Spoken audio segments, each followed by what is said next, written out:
My name is Patricia, and I'm 54.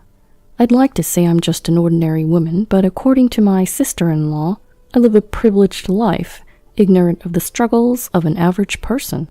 But more on that later. My husband Robert is also 54. Both of us work full-time during the week. We don't have any children. So the reason why my sister-in-law keeps saying I'm privileged and don't know the struggles of an average person is because we live in a nice neighborhood. It's near both downtown Boston and the bustling Chinatown. And of course, it's within walking distance to the local subway station. My grandfather built a house on his land, which my parents inherited, and when they passed away, my husband and I gave up our apartment and moved in. Now, this sister-in-law who keeps calling me privileged is 46, 8 years younger than me. She often visits our place. Leaving her husband and their 12-year-old child at home, she travels 2 hours from her home to visit us, at least once every 3 months over the weekend. She seems to love downtown Boston. My sister-in-law is 8 years younger than her brother. Robert was in elementary school when she was born, and he says she was a tiny, adorable baby. Apparently, his parents spoiled her as she was a child born late in their life.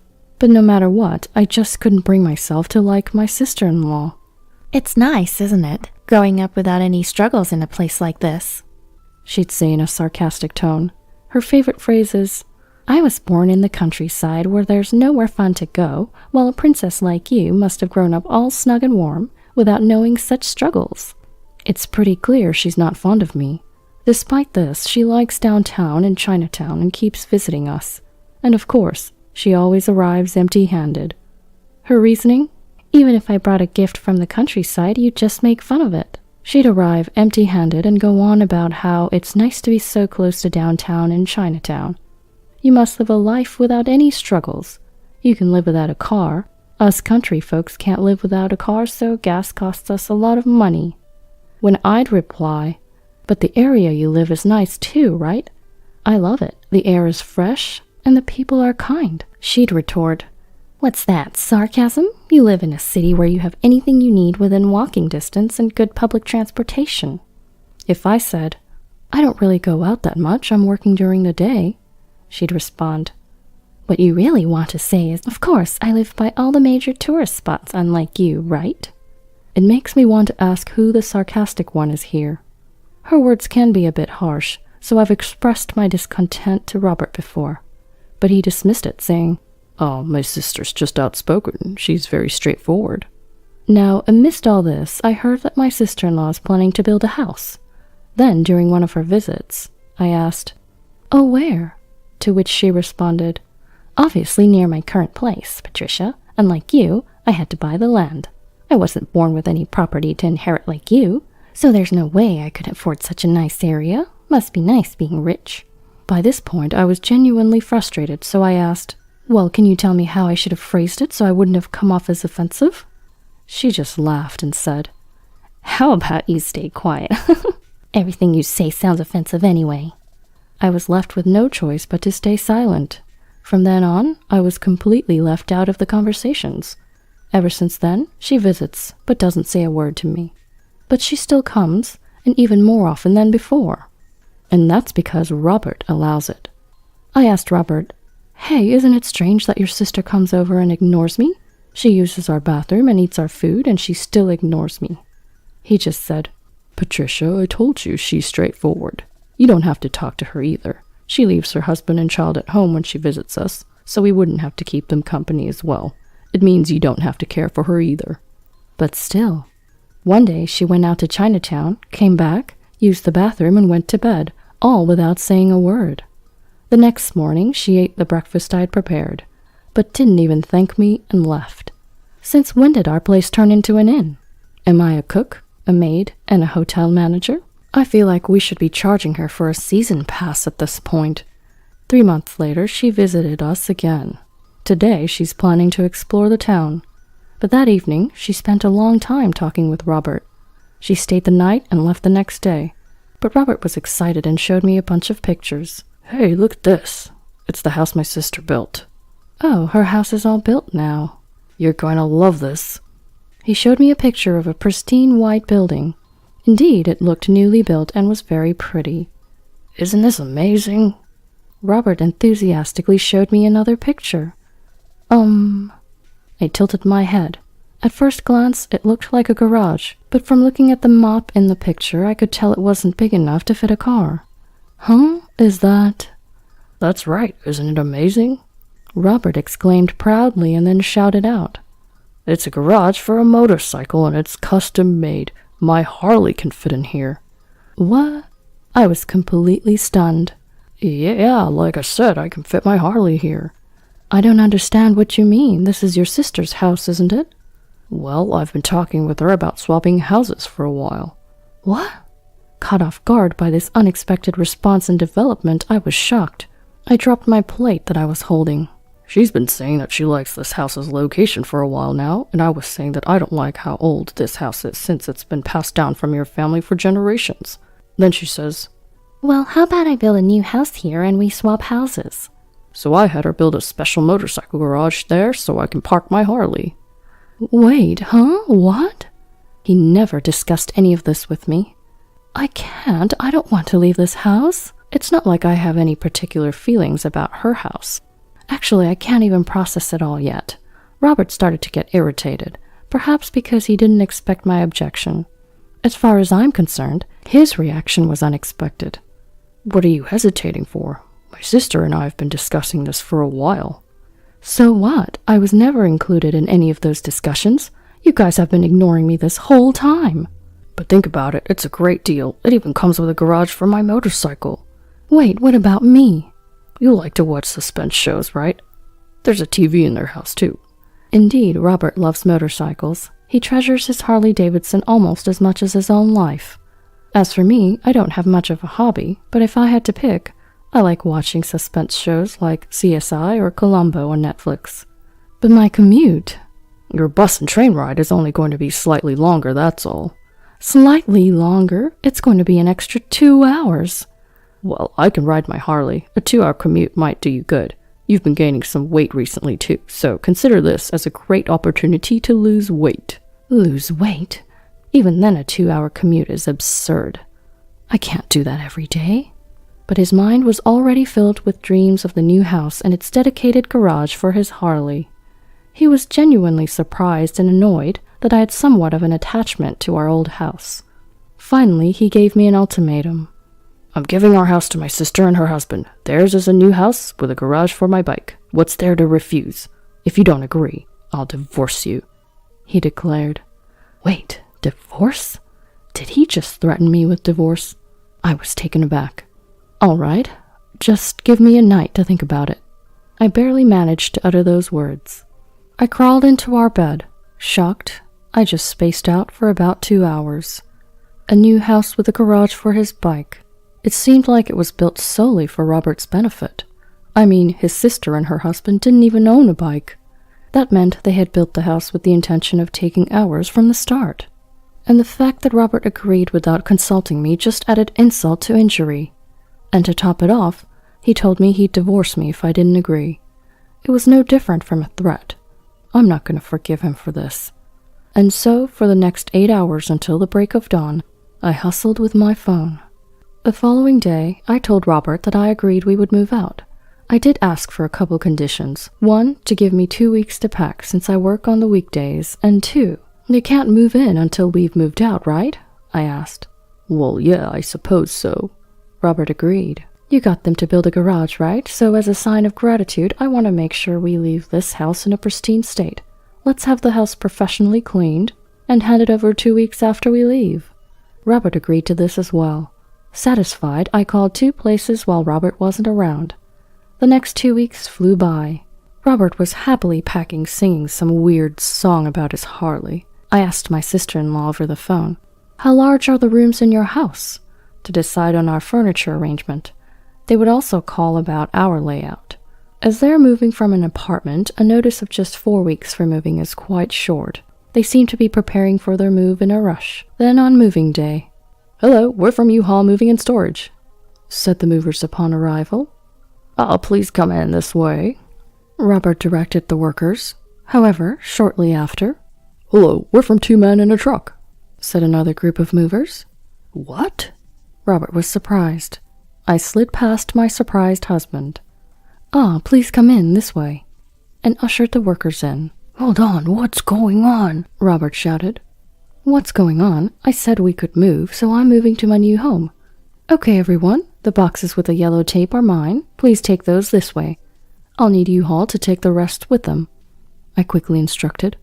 And an hour later, well then, thanks for everything. I'll mail you the divorce papers later. Hold on a second, Robert shouted in panic. I turned back slightly.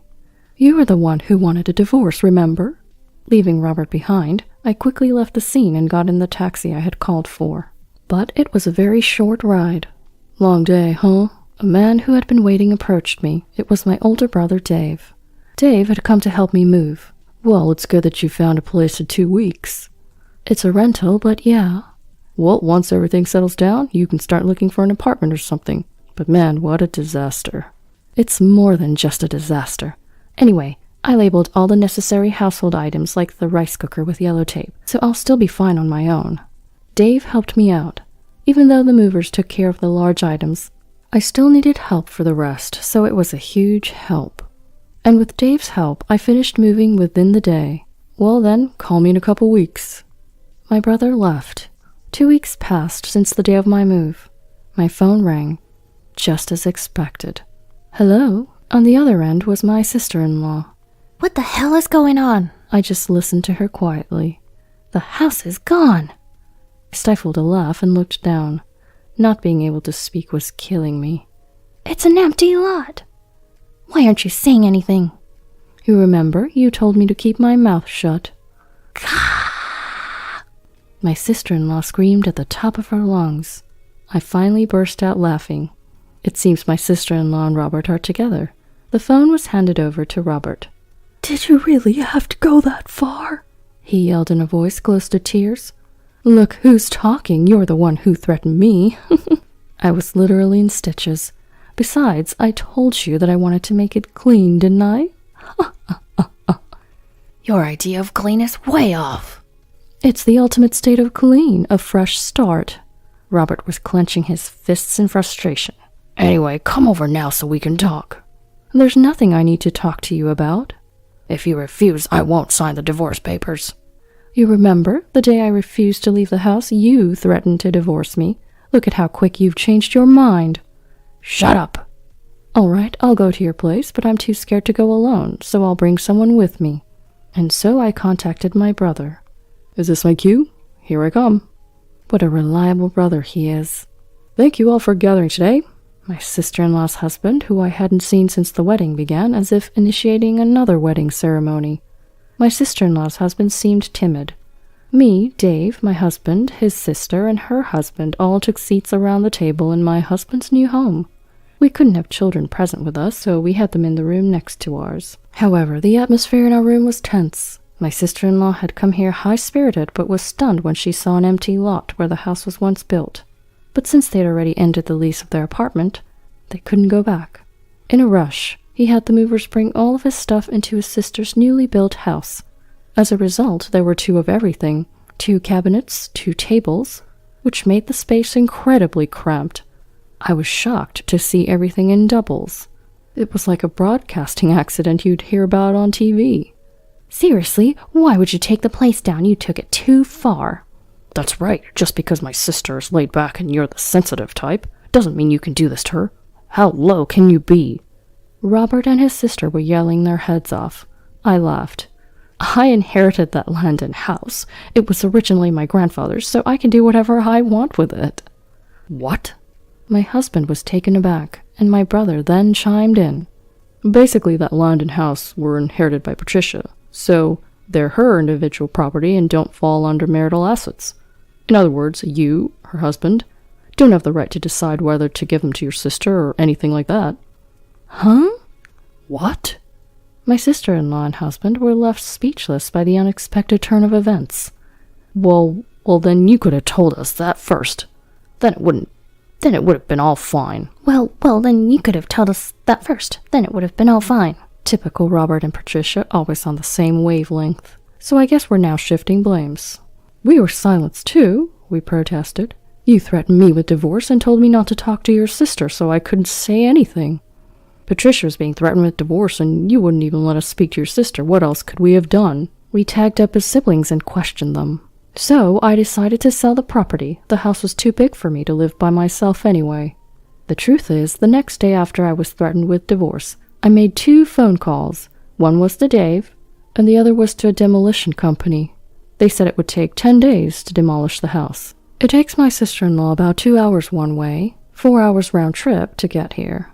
If she was given short notice for the move, she would have been too busy packing to make the trip. The same goes for my husband, who moved to a newly built home near his sister's apartment, and thus our reprisal was set in motion. Their new home was nothing but an empty lot. Enough is enough. We've lost our home, you know. Not only that, but we had to move twice because we temporarily moved into Robert's house when we found out our house was gone, which doubled our moving costs. Do I look like I care? You should be thankful you're not being sued for trespassing on my property. You couldn't move in because it was razed to the ground, so you dodged a bullet. Ha ha ha ha ha ha ha. I couldn't help but laugh. Then I said to my husband, "Do you really think a woman who nags about every little expense is laid back? You're really funny." Dave chimed in. "Being dismissive of others doesn't make you laid back, it only makes you shallow." Does that mean you didn't have Patricia's permission when all this moving business started?" My quiet brother-in-law finally spoke up. "That's right, she told us to shut up, and my husband threatened me. They just went ahead and got all excited on their own." I revealed everything. Then the usually timid brother-in-law started to shake with anger.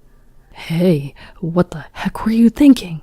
You've been wasting money in Boston and Chinatown for the past 3 months. You left me and the kids while you went on a shopping spree. And since you've decided to live there, you said you didn't need a car anymore and sold it. We can't live without a car here, but this house only has a motorcycle garage.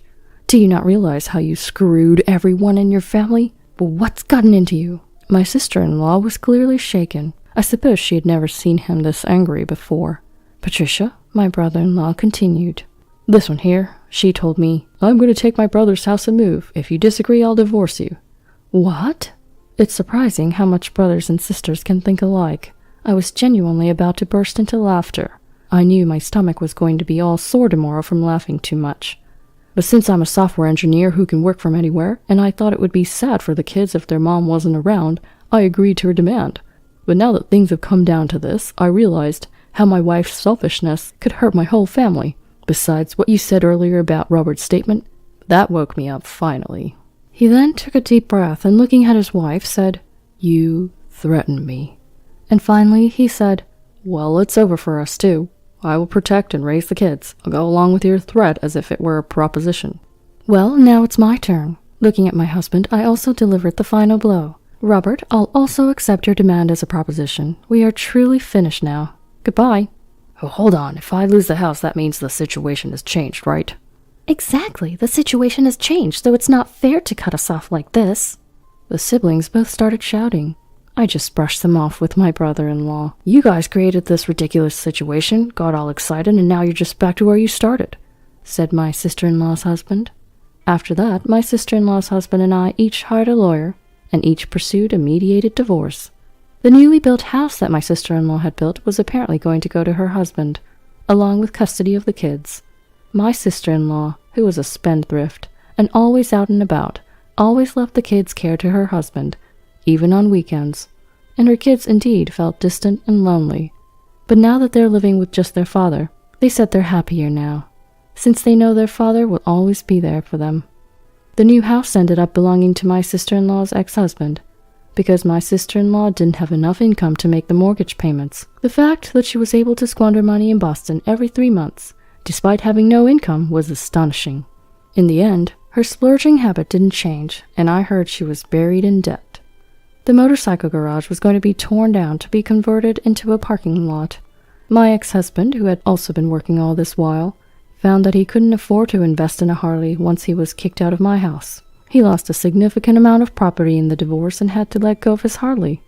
Losing his Harley and his hobby, he vented his frustrations on the lawyer and ended up drowning his sorrows in alcohol.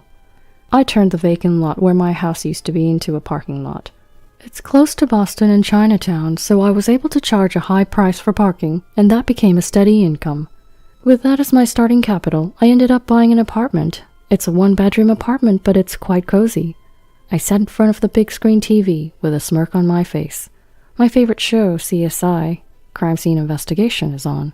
Here's my moment to watch it with a beer in hand, uninterrupted. It feels amazing. I took a bath, and I have the ultimate combo. No makeup, pajamas, beer, big screen, CSI. I've got my nuts and snacks, and I'm sinking into the couch as I press the power button on the remote.